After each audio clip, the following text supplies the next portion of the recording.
welcome back to the channel. Today, we're taking you along for a vlog. I gotta tell you, I love the car review stuff, it's very cool, but there's something about the sort of candid reality of what goes on behind the scenes that I'm really enjoying sharing. Today, we're taking you behind the scenes on the first drive of the new Porsche 992 GT3. You've already watched the video, probably. If you haven't, link below. But we just thought we'd take you on set and show you what's what.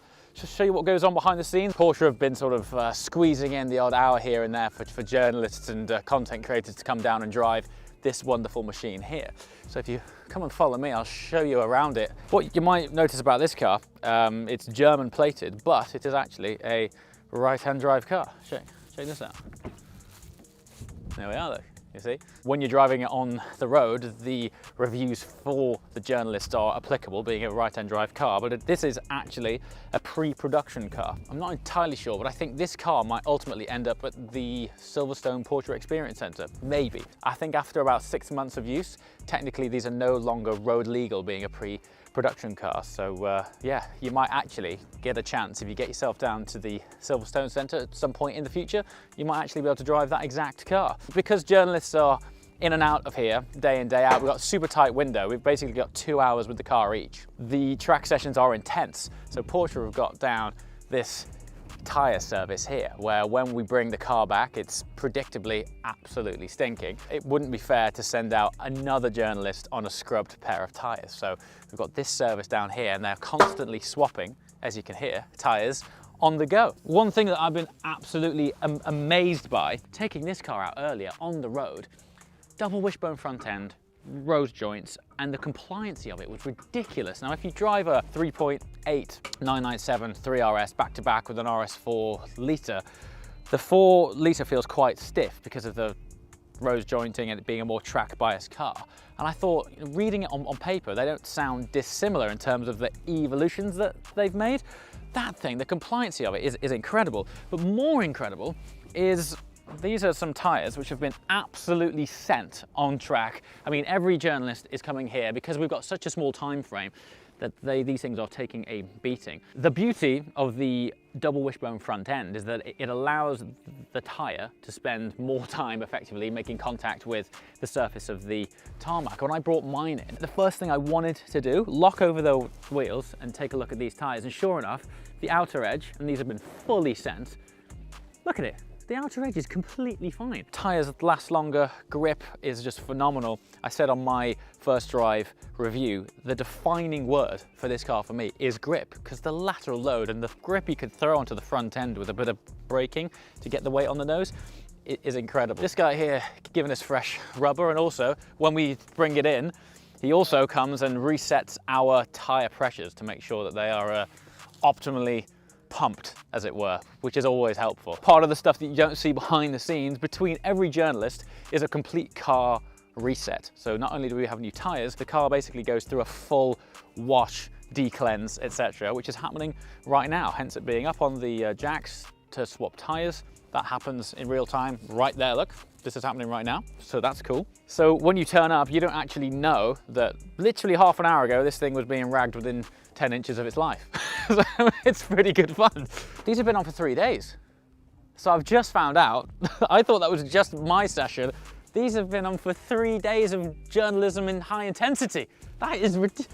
Can you imagine that? I remember a few years ago, you'd be happy with that for a single track day. This is what you don't see really that goes on behind each take effectively. So if you were to watch my video and then someone else's, this is the process which has taken place between each one to make sure that the car is ultimately up to factory spec. I know we've all seen lots of photos of this car, but it's another classic case of cameras not doing it justice. Sculpture on it's amazing. This front air intake, the sculpture of the sort of aero lines and curvature of the bonnet as well don't come through on camera that well. They're actually quite deep, and it sounds the business, even though it's subject to the fuel particulate filters trying to suppress it. You wouldn't know. It sounds brilliant.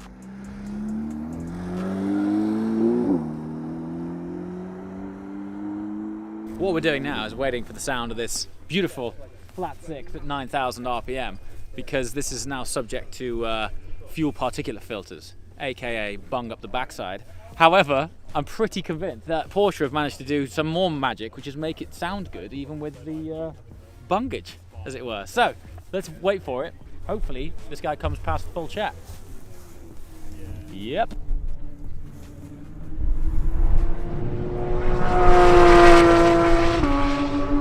Check this out. Well, this is a car that I've been wanting to see in person for a while. This is a new Taycan Cross Turismo, German plated, left-hand drive. Do you know, in person it looks brilliant. Side profile, it's got a great stance about it. This looks like it's a, I don't know if it's a development car or it's just been doing some serious press drive rounds, but do you know what? I'm gonna go and ask the boys for the keys. Hopefully we can take this thing for a spin. That would be awesome. All right, check this out. It's the most uncool thing. This is my packed key. So at the tail end of a world of COVID-19, between each journalist, the key gets disinfected and then put into a sealed, clean bag and then passed to the next person. So check it out. So effectively, what we're looking at is a sort of more practical Taycan, really, isn't it? See what this is all about. Yes, there we go. Of course, the seats fold down. There's some deep pockets here. There are little cubby holes and you don't see it at first. That's actually a pretty decent space. If you look at the boot space in a standard Taycan, it's not that big. Anyway, we've got the keys, so let's just go for a drive. It's such a contrast. We've literally just stepped out of the 992 GT3. And now we're into this Taycan, which is on, but obviously not making any noise. Jimbo and I, the cameraman holding this camera, have recently spent basically an entire week with a Tesla Model 3.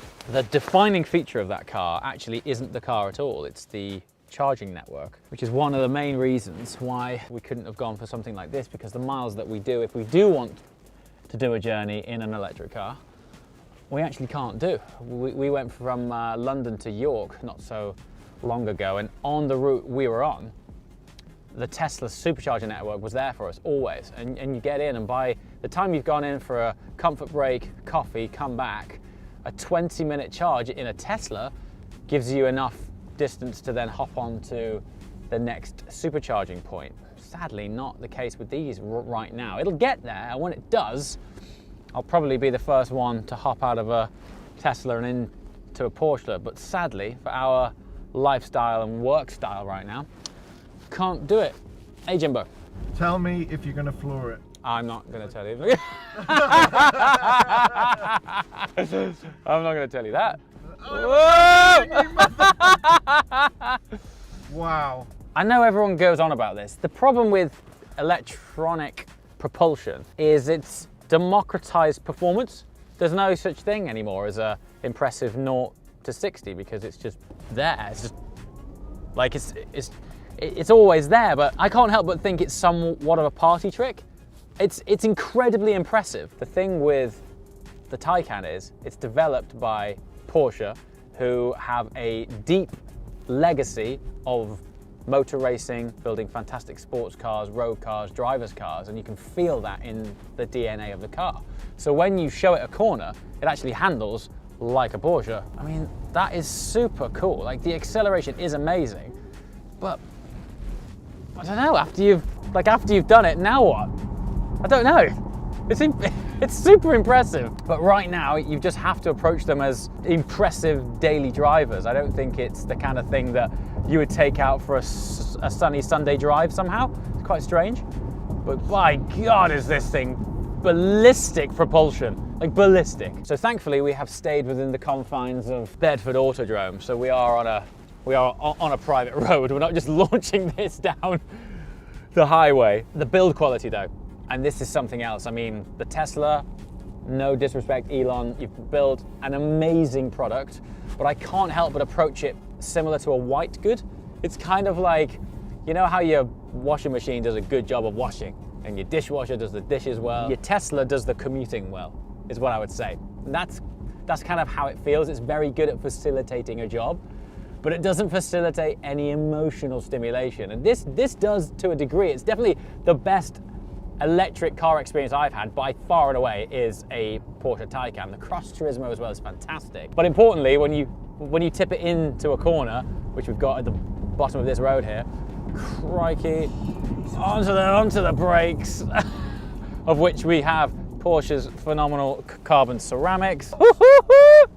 and off it goes. But the quality, you get in this and it feels like a Porsche. Yeah, right, this generates 750 horsepower on overboost, so let's see what that be like.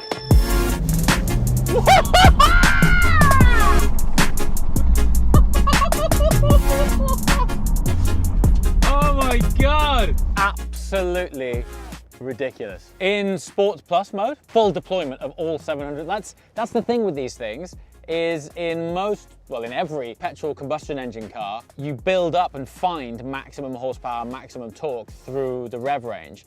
Because this is four-wheel drive and electric, and on overboost function, which is available in Sport Plus full throttle, it deploys 100% of 750 horsepower and all of its torque to the tarmac. It is, as far as party tricks go, it's a good one. I'm serious when I say this, but the synthetic hum that it has, you ready? Kind of works. Right, Jimbo, are you ready? I don't know if you want to be in that position, dude. I think I would, if I was you, I'd face forwards. I'm scared if I do that, it's going to literally You should hit me be. in the face. You should be scared. You ready? Ready?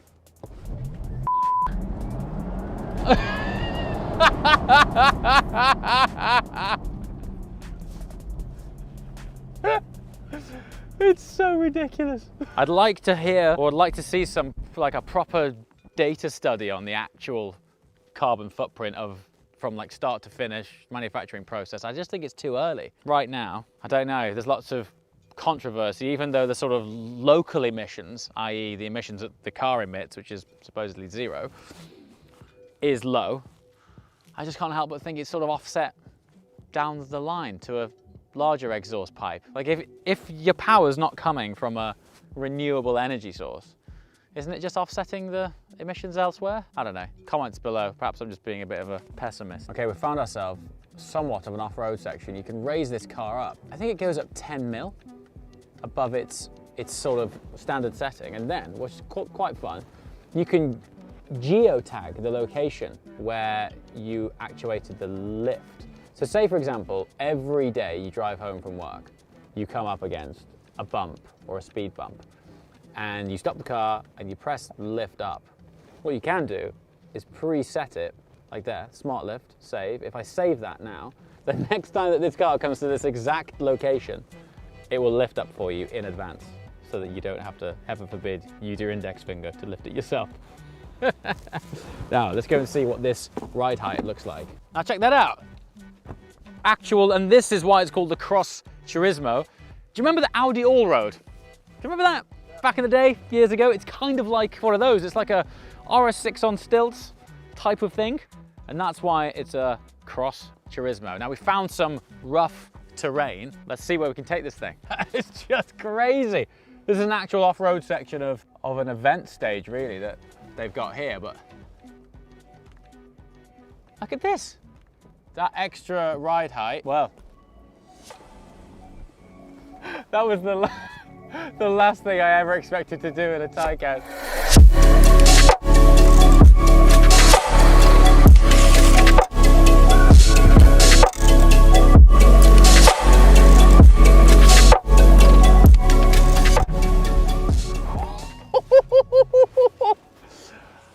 Do you know, weirdly, my opinion of this thing's just changed. I know this isn't like off-road, but gravel track. We found this sort of abandoned landscape, which is just next door to Bedford Autodrome. I think it forms their sort of off-road experience, I think. This thing on a gravel track. Back at base. Well, that took a turn for the awesome. That was really, really cool. That off-road section, as it were. I know it wasn't off-road, but through the gravel. It's really compelling, actually, to see.